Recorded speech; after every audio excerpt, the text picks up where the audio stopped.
45번째 시간 하나님께 지혜를 구하는 왕 제목입니다. 우리에게 지혜의 책으로 잘 알려진 탈무드라는 지혜의 책이 있습니다. 그 책에 이런 내용이 있습니다. 물고기 한 마리를 주면 하루를 살지만 물고기 잡는 법을 가르쳐 주면 일생 동안을 살 수 있다. 그런 지혜의 글이 있습니다. 인생을 사는 데 있어서 이 지혜가 얼마나 중요한지요? 지혜가 있는 사람이 결국은 승리할 수 있습니다. 인생에 있어서 지혜는 인간관계를 잘 맺게 하죠. 이 지혜가 결국 우리의 삶에 있어서 바른 선택을 하게 합니다. 가장 지혜가 필요한 사람이 있습니다. 바로 리더들입니다. 리더로서 승리하고 성공하기 위해서는 무엇보다도 지혜가 필요합니다. 그래서 승리하고 성공하는 리더들을 보면 하나님이 주신 이 지혜로 승리를 합니다. 지혜란 바로 분별하는 능력, 판단하고 선택하는 능력입니다. 오늘 본문에는 이스라엘 왕 솔로몬이 소개되는데 그는 지혜로웠던 왕이었습니다. 근데 그가 처음부터 지혜로운 것은 아니었습니다. 하나님이 그에게 지혜를 주셨기 때문입니다. 솔로몬이 이스라엘 왕이 될 때의 정황은 굉장히 지혜가 요구되어지는 정황입니다. 솔로몬은 다윗의 아들인데 원래 이스라엘의 왕이 될 수 있는 컨디션은 아니었습니다. 형이었던 아도니아가 왕이 되려고 반란을 일으켰다가 결국 죽임을 당합니다. 그래서 결국 하나님의 은혜 가운데 이제 솔로몬이 이스라엘 왕이 됩니다. 아직 나이는 어리고 분위기는 굉장히 여러 가지로 왕의 어떤 정치를 할 만한 정황이 아니었습니다. 이런 정황에서 왕이 되었고 통치를 해가는 가운데 솔로몬은 하나님의 지혜를 공급받게 됩니다. 그로 인해서 그의 인생에 있어서 리더로서 그 지혜로 승리를 하게 되어지죠. 그는 어떻게 지혜를 얻게 되었을까요? 지혜로운 통치 리더의 결과는 과연 무엇일까요? 첫째는 솔로몬이 하나님께 지혜를 구했습니다. 오늘 본문 4절에 보면 이에 왕이 제사하러 기브온으로 가니 거기는 산당이 큼이라 솔로몬이 그 제단에 1000번제를 드렸더니 솔로몬이 산당에서 1000번제를 드렸습니다.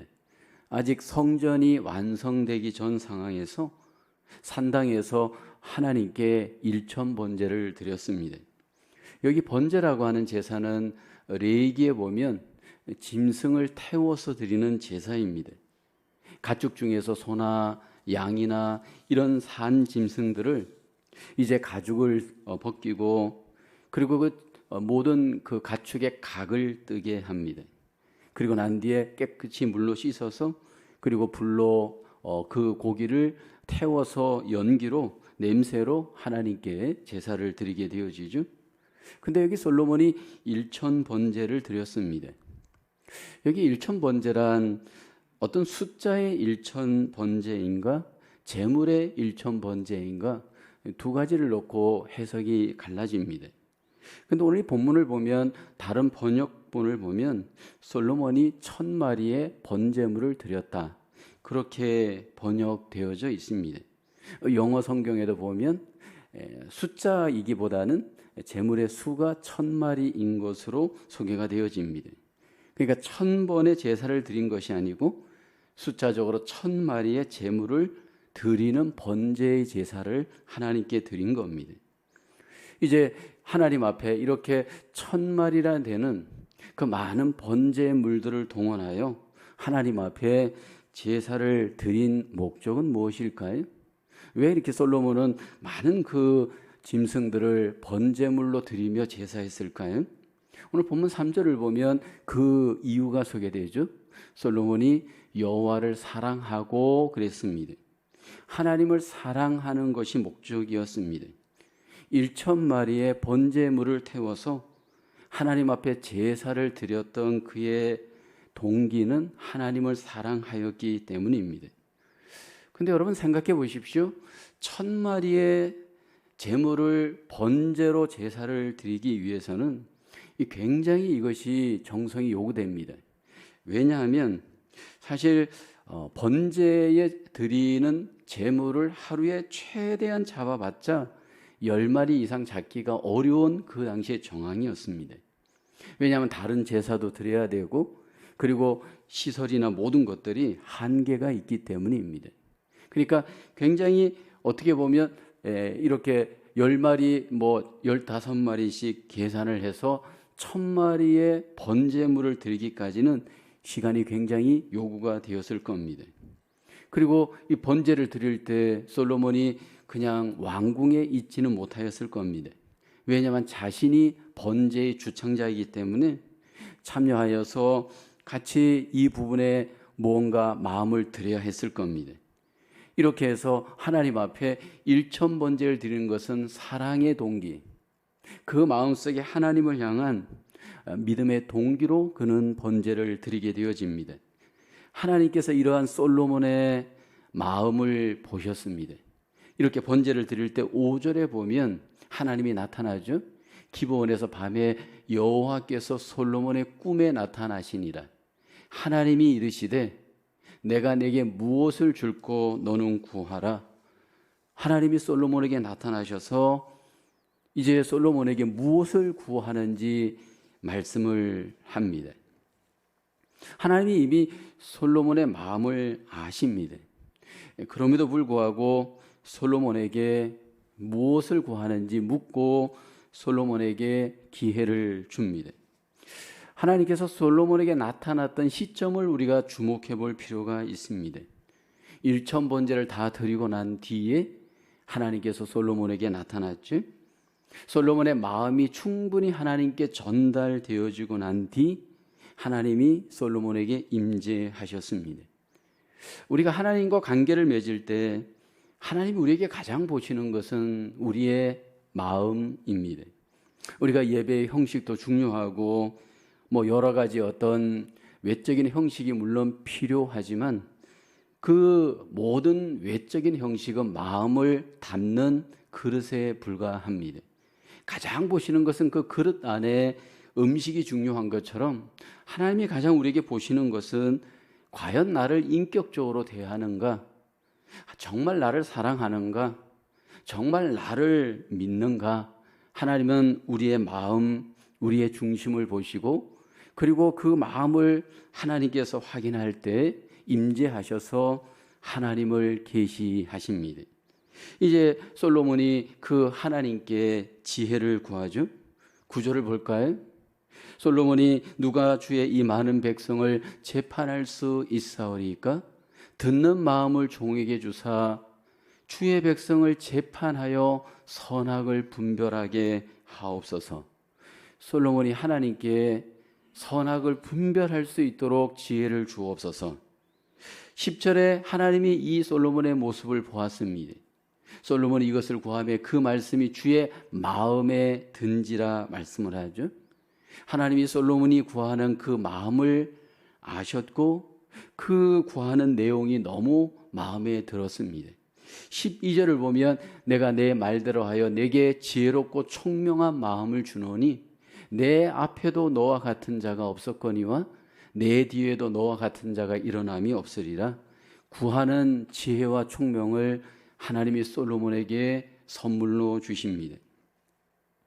근데 여기에서 그치질 않잖아요. 하나님께서 솔로몬의 마음을 보셨기에 솔로몬에게 하나님께서 구하지 않은 것까지 축복을 해주십니다. 13절을 볼까요? 내가 또 내게 구하지 아니한 부귀와 영광도 내게 주노니 내 평생의 왕들 중에 너와 같은 자가 없을 것이라. 솔로몬에게 지혜도 주시고 거기에 플러스로 부귀와 영광도 주셨습니다. 하나님께서 그 마음을 보셨기 때문입니다. 우리는 솔로몬의 기도를 보면서 솔로몬이 기도의 목적이 무엇인지를 우리는 주목해 볼 필요가 있습니다. 우리가 새벽에 나와 기도를 하든 밤에 기도를 하든 아니면 평상시에 기도를 하든 하나님은 우리의 그 기도 가운데 가장 무엇을 먼저 보느냐 하면 우리의 열정을 보는 것이 아니고 얼마나 많이 기도하느냐 이걸 보는 게 아니고 우리의 동기를 보기를 원합니다. 왜 기도하는지 무엇 때문에 기도하는지 우리 안에 하나님은 동기를 먼저 보십니다. 솔로몬을 보게 되면 하나님께 구할 때 그 동기가 이타적 동기였죠. 자기를 위한 동기가 아니었습니다. 이기적인 목적으로 잘 먹고 잘 입고 잘 살려고 하는 어떤 욕심의 동기가 아닌 하나님이 주시는 그 사명의 자리를 잘 감당하기 위한 이타적인 동기로 기도했잖아요. 하나님은 오늘 우리에게도 기도할 때 원하시는 것은 먼저 동기를 점검하기를 원합니다. 무엇 때문에 우리가 기도하느냐라는 겁니다. 만약 우리가 욕심대로 이기적 동기로 기도할 때 하나님이 기뻐하지 않고 응답하지 않습니다.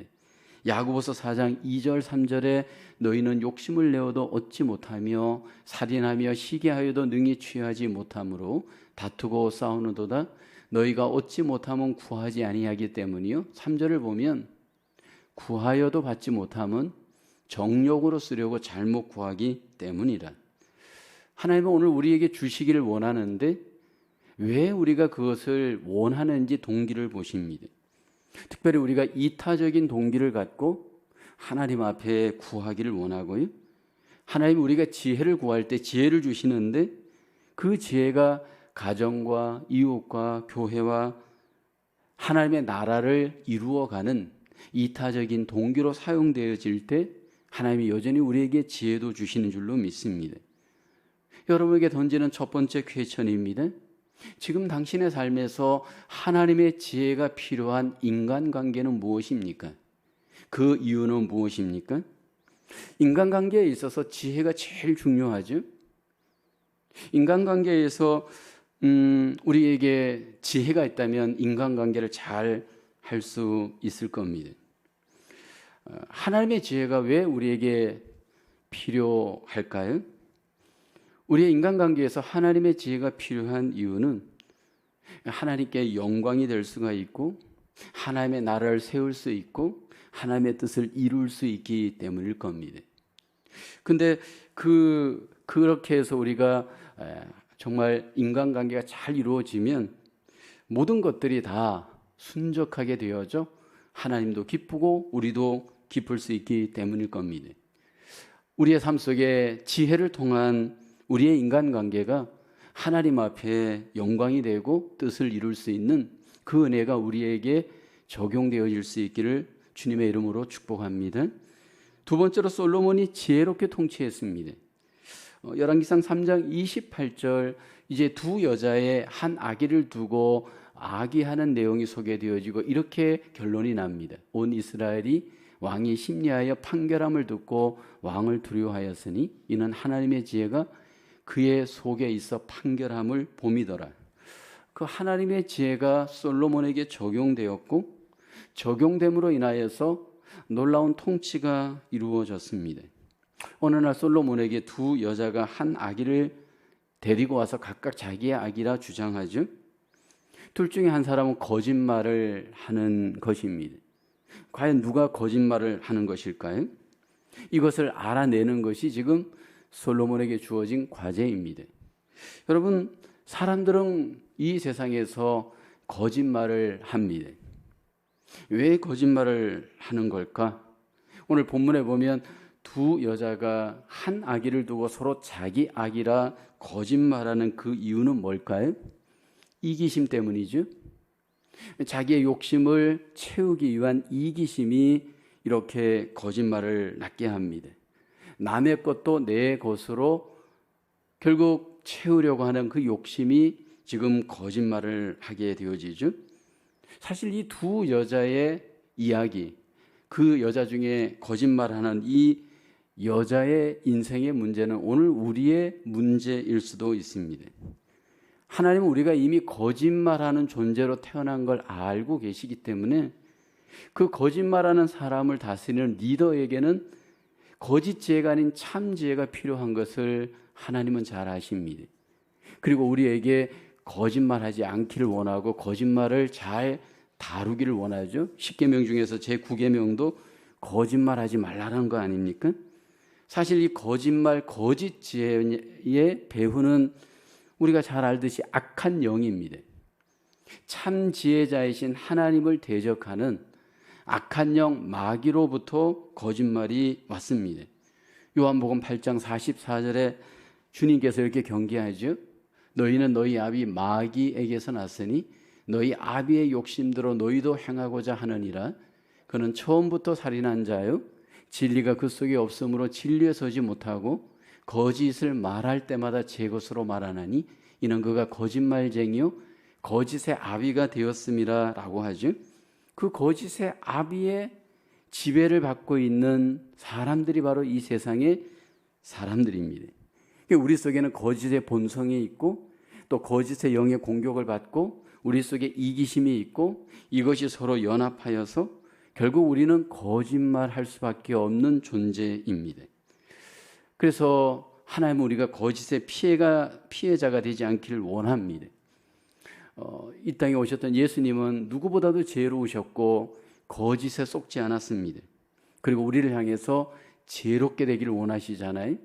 뱀처럼 지혜로워라, 비둘기처럼 순결하라, 짐승에 비유하여 우리에게 순결을 담고 지혜를 닮을 것을 말씀을 하였습니다. 그런데 여러분 놀라운 것은 왜 우리에게 뱀처럼 지혜로워라 주님이 말씀했을까라는 겁니다. 창세기 3장에 보면 마귀가 거짓을 이용했던 짐승이 뱀이잖아요. 그러니까 뱀이 결국 거짓의 도구가 되어집니다. 그런데 여러분 이 뱀이 이 마귀에게 이용당했던 이유 중에 하나는 사실 이 뱀이 굉장히 지혜로웠던 동물입니다. 그 애굽의 그 사람들은 우리가 그 모세가 이스라엘 백성들을 인도할 때 하나님께서 모세의 지팡이가 던져진 뱀이 되게 했잖아요. 애굽의 바로왕 앞에 갔을 때 그 지팡이가 왜 뱀이 되게 했을까요? 애굽 사람들에게 있어서 이 뱀은 지혜의 상징입니다. 지혜의 근원입니다. 그로 인해서 결국 그 지팡이가 뱀이 되게 하면서 그들은 그 지혜 앞에 무릎 꿇게 하려고 하나님이 그렇게 했죠. 근데 하나님께서 이렇게 주님께서 뱀의 지혜를 배우라 하는 그 말씀 중에 하나는 여러분 짐승의 뱀은요 굉장히 자기에게 오는 위험을 제일 먼저 감지하는 동물이다라고 합니다. 대처 능력이 굉장히 빠르다라고 합니다. 그래서 굉장히 지혜롭다라는 거죠. 자연 재해가 오고 재앙이 올 때 많은 짐승들이 그것을 감지하는데 감지 능력이 가장 빠른 짐승 중에 하나가 뱀이다라고 합니다.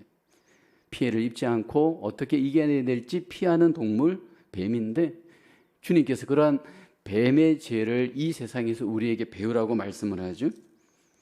근데 우리에게 가장 필요한 것은 이렇게 악한 거짓으로 인한 공격이 우리에게 있을 때 그 공격을 이길 수 있는 그 지혜의 능력, 그 힘, 그 근원을 하나님이 우리에게 공급해 주셔서 그 지혜로 거짓을 이길 수 있도록 도와주십니다.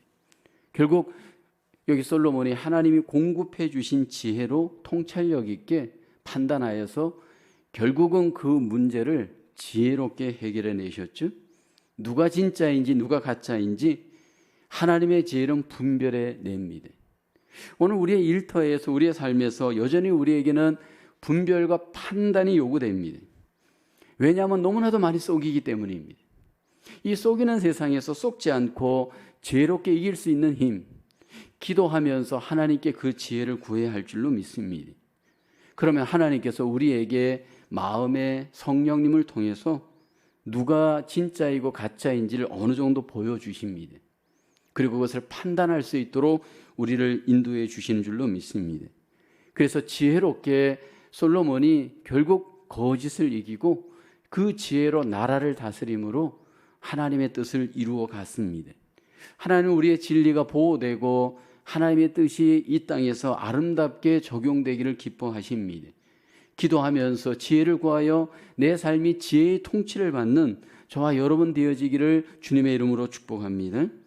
퀘스천 2번입니다. 하나님께 지혜를 구하면 기꺼이 주시리라는 기대를 가로막는 것은 무엇입니까?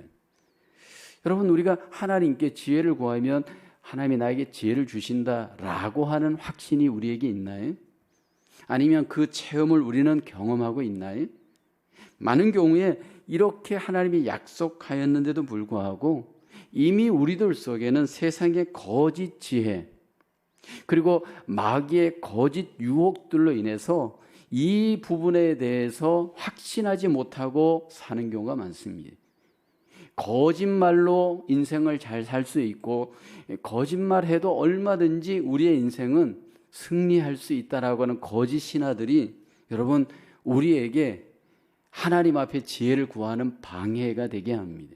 우리 안에 이미 유스트 되어져 있는 거짓의 루틴 안에 딱 갇혀서 뭐 이렇게 살아도 별 문제가 없는데 라고 생각하는 우리 안에 잘못된 여러분 거짓의 신화들이, 이 거짓의 신념들이 하나님 앞에 진실하고 지혜로운 삶을 가로막는 장애물이 될 수 있습니다. 근데 분명한 것은 한두 번 허용하지만 때가 되어지면 그것들은 드러나게 되어질 겁니다. 진실하게 정직하게 지혜롭게 삶을 사는 것은 미련하게 보이지만 그것이 결국 하나님이 기뻐하시는 답인 줄로 믿습니다. 세 번째로 하나님의 지혜는 선한 열매를 맺습니다. 어떻게 하나님의 지혜가 우리 속에 열매를 맺게 할까요? 열왕기상 4장 20절 오늘 읽었던 본문 그 다음 장에 보면 유다와 이스라엘의 인구가 바닷가에 모래같이 많게 되매 먹고 마시며 즐거워하였으며 지혜로운 솔로몬의 통치의 결과입니다. 우선적 열매는 나라의 안정적 열매가 나타납니다. 솔로몬이 정치를 지혜롭게 잘 함으로 인해서 결국 나라가 안정되어지고 그 안정 속에 놀라운 복들을 경험을 합니다. 이제 솔로몬이 열왕기상 4장 우리 읽었던 본문 다음 장에 가면 지혜를 동원하여서 정치를 하는 내용이 소개되어집니다. 정치에 있어서 가장 핵심은 인사 정치가 굉장히 중요하잖아요. 근데 그 아버지 다윗과 아들 솔로몬은 좀 달랐습니다. 다윗은 굉장히 군대 위주의 내각을 조직했습니다. 그래서 대부분 어떤 그 군대 장수들이 모든 요직을 담당했습니다. 근데 솔로몬은 열왕기상 4장에 가보면 달랐습니다. 제사장, 사관, 또 뭐 여러 그 리더들을 다양하게 지기자들을 배치하여 조합을 이루게 합니다.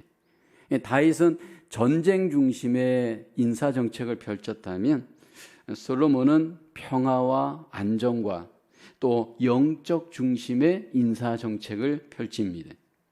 그로 인해서 이스라엘이 그 어떤 나라보다도 안정된 평화의 나라가 되어집니다.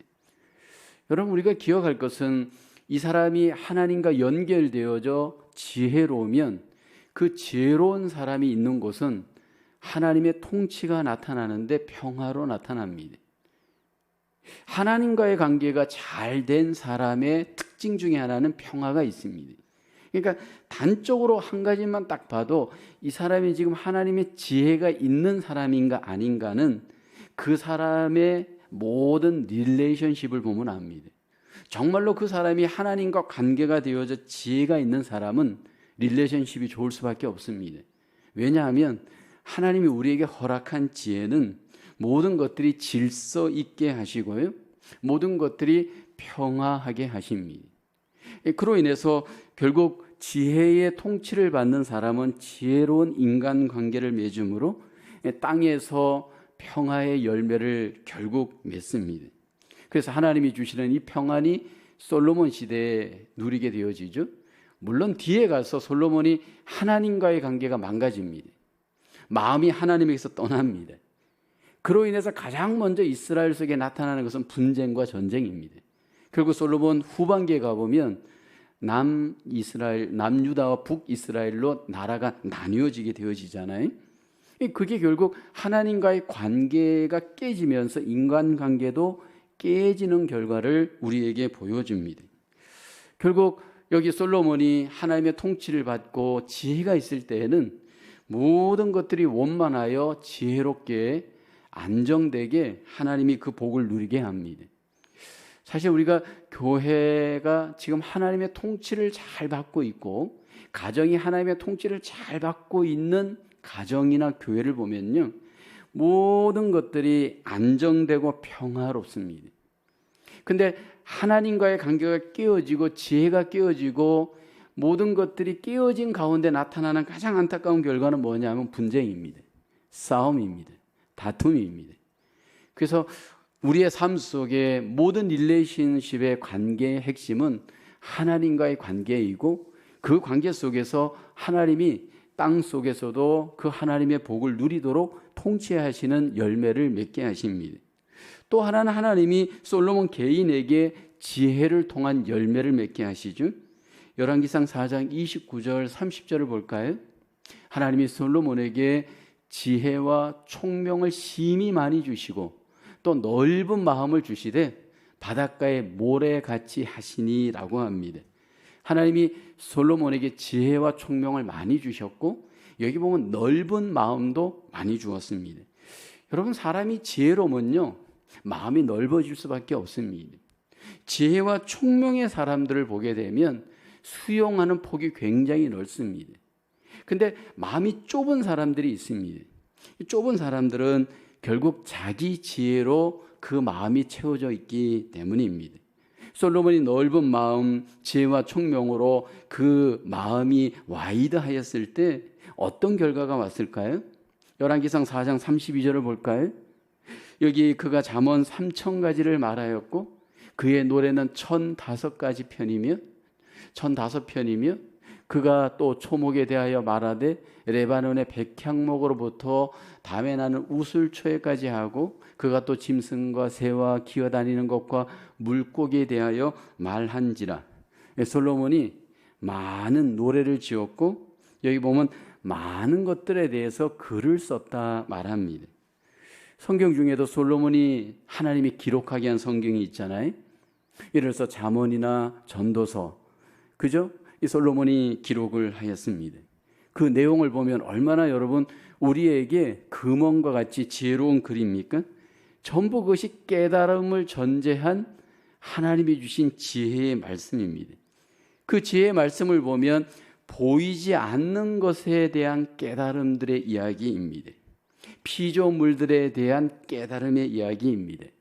그래서 하나님이 주신 깨달음을 통하여서 철저히 모든 그 깨달음이 하나님께 영광이 되어지게 하잖아요.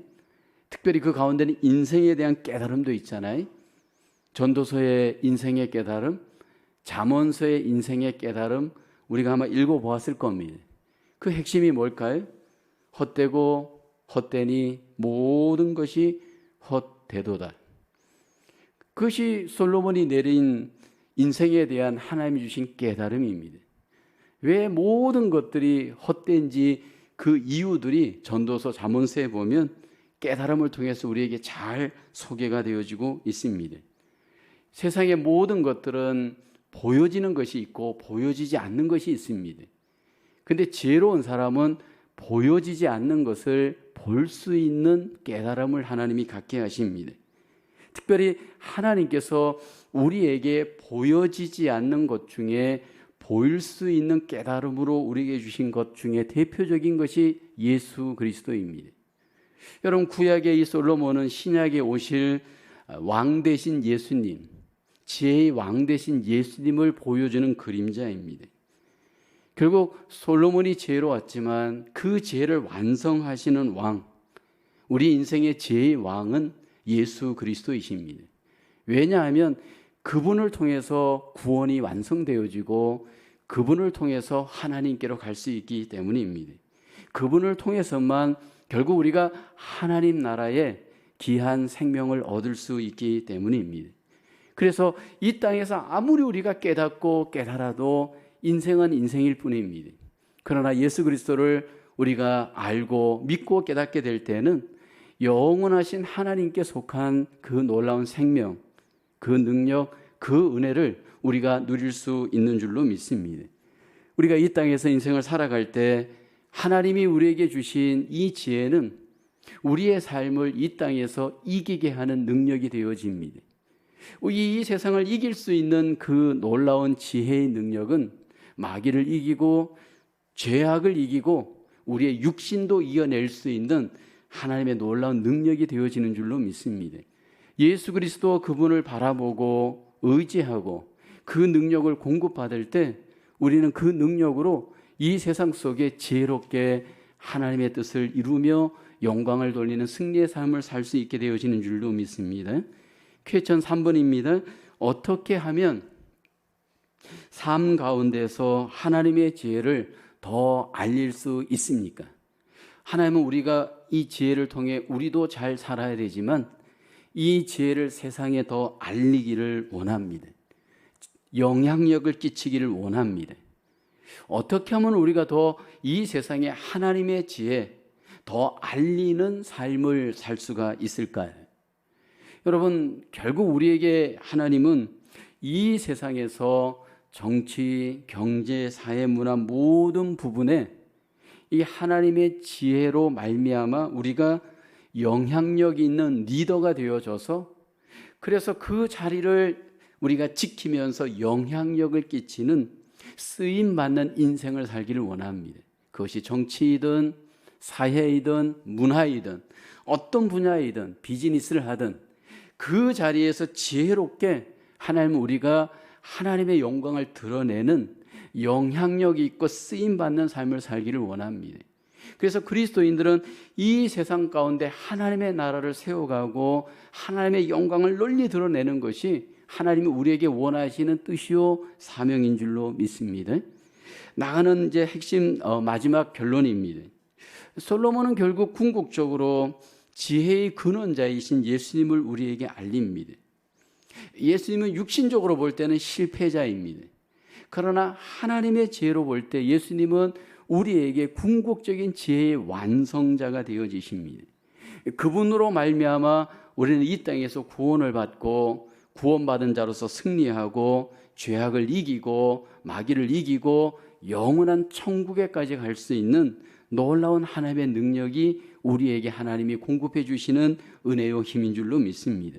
매일매일 우리가 지혜의 힘 되시고 능력 되신 그 주님을 의지하고 믿고 날마다 이 세상 속에서 영향력을 끼치는 예수 그리스도의 참다운 지혜자로 우리 모두가 승리하시는 저와 여러분 되기를 주님의 이름으로 축원합니다.